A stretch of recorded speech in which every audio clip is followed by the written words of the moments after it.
জুলাই অভ্যুত্থানে ফ্যাসিস্ট সরকার হাসিনার পতনের পর রাজনৈতিক অঙ্গনে সচল হয়েছে জামায়াত। তবে ৭১-এ স্বাধীনতা যুদ্ধে অংশগ্রহণ নিয়ে প্রায় সমালোচনার মুখে পড়তে হয় বাংলাদেশ জামায়াতে ইসলামীকে। কিন্তু সম্প্রতি উপদেষ্টা মাহফুজ আলমের এক মন্তব্যের বিরুদ্ধে পাল্টা বিবৃতি দিয়ে নিজেদের অবস্থান জানিয়েছে জামায়াত। কি বলছে দলটি? বিস্তারিত শিহাব ইসলামের ডেস্ক রিপোর্টে।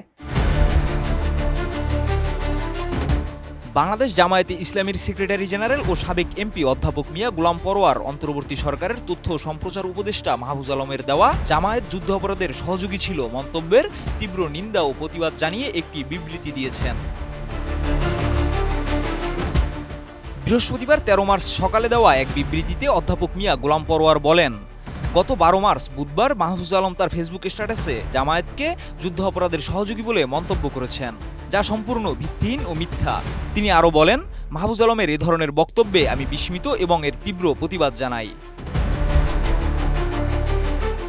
কোয়ালিটি সম্পন্ন আন্তর্জাতিক মানের CMT500W CSRM committed for better steel. Mia Golam Parwar বলেন, মাহফুজ আলমের মন্তব্য জামায়াত যুদ্ধ অপরাধের সহযোগী ছিল তা সম্পূর্ণ মিথ্যা এবং রাজনৈতিক উদ্দেশ্য প্রণোদিত।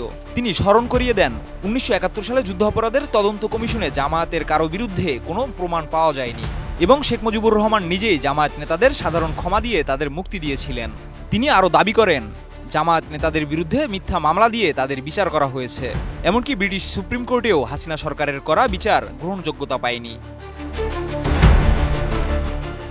মিয়া গোলাম পরোয়ার বলেন, মাহফুজ আলম যদি রাজনৈতিক বক্তব্য দিতে চান তবে তাকে রাজনীতির ময়দানে এসে বক্তব্য দেওয়া সমীচীন হবে, কিন্তু তিনি একটি অরাজনৈতিক সরকারের উপদেষ্টা, তাই তার এ ধরনের মন্তব্য করার নৈতিক ও বিধিগত অধিকার নেই। এছাড়া তিনি জামায়াতের ঐতিহ্য ও প্রতিষ্ঠার ইতিহাসও তুলে ধরেন এবং বলেন, জামায়াতে ইসলাম একাধিক ইসলামী রাজনৈতিক দলের সাথে একত্রিত হয়ে দীর্ঘকাল ধরে আন্দোলন করে আসছে।